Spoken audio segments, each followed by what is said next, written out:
जय Jinendra. Welcome to advance study of Jainism online camp. आज का हमारा टॉपिक है फेथ। फेथ यानी श्रद्धा, विश्वास, आस्था। प्यारे बच्चों, भगवान ने जो कहा है वही सत्य है, ऐसा मानना ही श्रद्धा है। जिस प्रकार मम्मी हमारा ध्यान रखती है, मम्मी जो हमसे कहती है उसको हम सही मानते हैं, उन पर विश्वास करते हैं, उसी प्रकार हमारे भगवान जो हमको दिखाई नहीं देते परंतु हमारी आत्मा को दुख ना पहुंचे, इसके लिए वह हमको सच्चा ज्ञान प्रदान करते हैं। उनको जानने, पढ़ने और आचरण में उतारने से हमारा कल्याण होता है। उनका कहना मानना, यही हमारी उनके ऊपर श्रद्धा है। हमारी श्रद्धा बढ़े इसके लिए हमको ज्ञान सीखना चाहिए। जैसे जैसे ज्ञान बढ़ेगा वैसे वैसे श्रद्धा भी बढ़ेगी। जैसे जैसे समझदारी आएगी वैसे वैसे श्रद्धा भी बढ़ती जाएगी। जिस तरह हम डॉक्टर, टेलर, ड्राइवर इन सभी पर विश्वास करते हैं, उसी तरह हमें अपने भगवान पर विश्वास करना चाहिए, है ना। जैसे आप इस तस्वीर में भी देख सकते हैं, जब भी हम डॉक्टर के पास जाते हैं तो हम पूरा भरोसा होता है कि डॉक्टर हमें ठीक कर देगा। उसके ज्ञान पर और उसकी सलाह पर, उसकी दी हुई दवाइयों पर हमें हर चीज पर एक भरोसा होता है जब भी हम उसके पास, डॉक्टर के पास जाते हैं। इसी तरह टेलर के नाप पर भी हमें पूरा भरोसा होता है कि ये हमें सही कपड़े सिल कर देगा। किस गाड़ी में बैठते हैं तो ड्राइवर की ड्राइविंग पर भी हम कोई शक नहीं करते हैं, क्योंकि हम जानते हैं कि हमें पूरा भरोसा होता है कि ड्राइवर को ड्राइविंग अच्छे से आती है। तो उसी प्रकार हमें अपने ईश्वर पर भी भरोसा रखना चाहिए कि उनकी दी गई सीख हमारे लिए कल्याणकारी है। जिस प्रकार हम इन सभी लोगों पर विश्वास करते हैं, उसी प्रकार भगवान पर भी हमें विश्वास रखना चाहिए। उनकी बातों को समझना चाहिए और उन पर विश्वास रखना चाहिए कि वे कल्याणकारी बातें ही हमें सिखाएंगे। भले ही वे हमें दिखाई ना देते हो, पर हमारी आत्मा को दुख ना पहुंचे इसके लिए वह हमें सच्चा ज्ञान प्रदान करते हैं। और उनकी बातों पर भरोसा करना, विश्वास करना, उनमें आस्था रखना ही श्रद्धा कहलाता है। इसी को हम फेथ कहते हैं। हमारे भगवान विशिष्ट ज्ञानी यानी कि केवल ज्ञानी है। वह सब कुछ देखते और जानते हैं। भगवान पर विश्वास करने से हमको कैसे जीना चाहिए, किन कर्मों को नहीं करना चाहिए, किस प्रकार धर्म के रास्ते पर चलना चाहिए, ऐसे कौन से काम नहीं करने चाहिए जिनसे दुर्गति में जाना पड़े, ऐसे कौन से अच्छे काम करने चाहिए जिससे अच्छी गति मिले और मोक्ष तक पहुंचा जा सके, इन सभी के बारे में हमें जानकारी मिलती है। भगवान की आज्ञा मानने से हमारे सभी पाप छूट जाते हैं, सभी दुख दूर हो जाते हैं। यदि दुख आ जाए तो भी शांति से जीवन जी सकते हैं। भगवान कभी दुख सुख नहीं भेजते। बहुत से लोग ये सोचते हैं कि भगवान हमें दुख देते हैं, परंतु ऐसा नहीं होता है। भगवान कभी भी दुख सुख नहीं भेजते हैं, बल्कि हमारे कर्मों पर निर्भर करता है कि हमें दुख प्राप्त होता है या सुख प्राप्त होता है। और परंतु भगवान तो हमें दुख सुख में किस तरह समभावी बने रहें इस बारे में बताते हैं। यह बहुत ही महत्वपूर्ण बात है कि सुख में अधिक खुश ना होना और दुख में अधिक दुखी ना होना, एक समभाव से अपने जीवन को व्यतीत करना, वो ईश्वर हमें सिखाते हैं।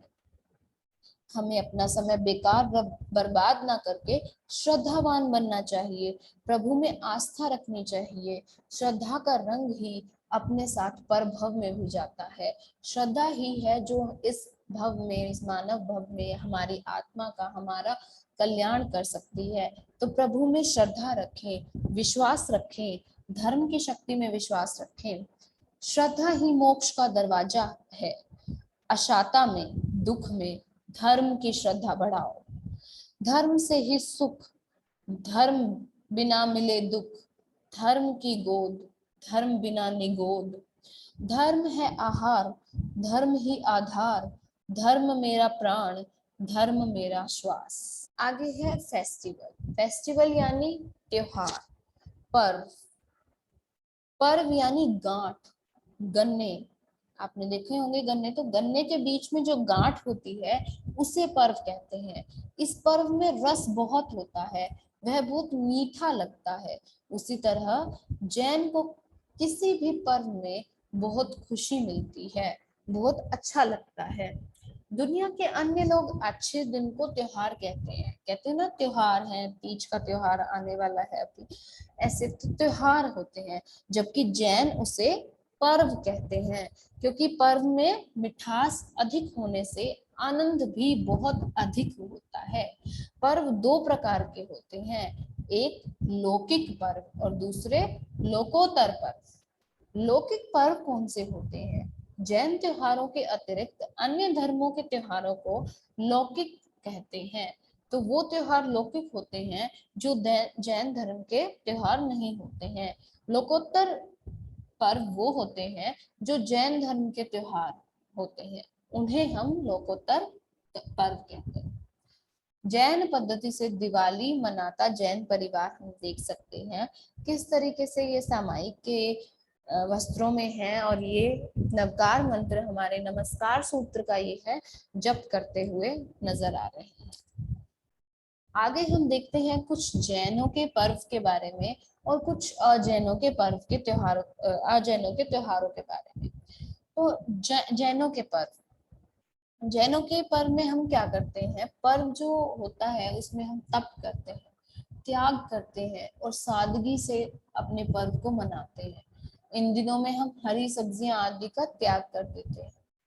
और अजैनों के त्योहार में हम क्या करते हैं? अधिक खाना पीना, घूमना फिरना, नहाना, नए कपड़े पहनना, खरीदना, नाचना कूदना, ये सब कुछ हम अजैनों के त्योहारों में करते हैं।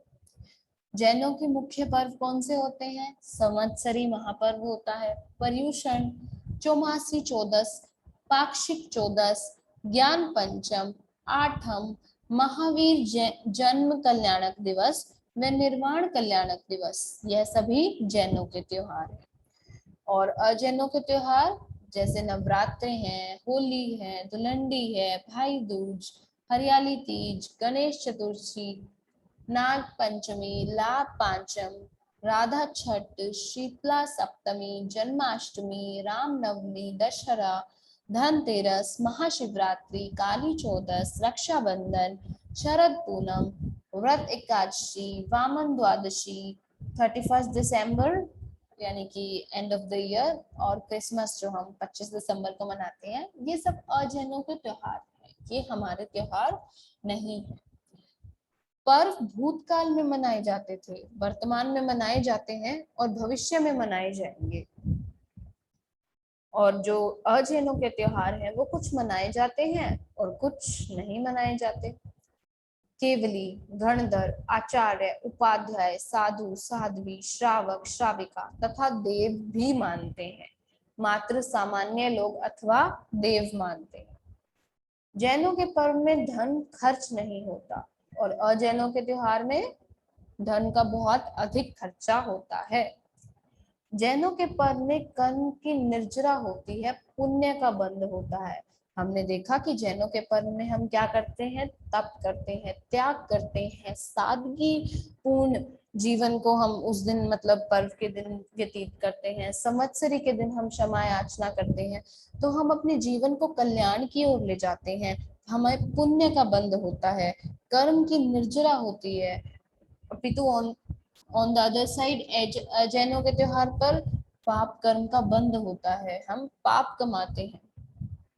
जैनों के पर्व में आत्मा को खुशी और आनंद होता है, आत्मा कल्याण की ओर बढ़ती है। और अजैनों के त्योहार में मन को खुशी मिलती है, शरीर को सुख मिलता है और आत्मा को सजा मिलती है। आत्मा कल्याण की ओर नहीं जाती, आत्मा पर पाप का बंद होता है। तो शरीर को तो खुशी मिलती है, हमें ऐसा लगता है हमारा मन खुश है, पर हमारी आत्मा को सजा मिलती है। जैनों के पर्व, जैन धर्म का रस बढ़ता है। तो जैन धर्म जो हमारा कल्याणकारी धर्म है, इसका रस बढ़ता है जैनों के पर्व में, परंतु अजैनों के त्योहारों में संसार का रस बढ़ता है, सांसारिक दुखों का रस बढ़ता है। जैनों के पर्व द्वितीया, पंचमी, अष्टमी, एकादशी, चौदस और पूनम व अमावस्या ये तिथि पर्व है। अजैन इन तिथियों को त्योहार रूप से पालन नहीं करता। ठीक है, तो आज हमने देखा कि जैनों के पर्व कितने कल्याणकारी सिद्ध होते हैं। तो बच्चों, हम जैन हैं, अतः हम जैनों के पर्व मनाएं और अजैनों के त्योहारों में नाचना कूदना आदि बंद कर दें, क्योंकि इनको करने से पाप बढ़ता है और पाप का फल किसी को पसंद नहीं। इसीलिए जैनों के पर्व मनाएं। जय जिनेन्द्र।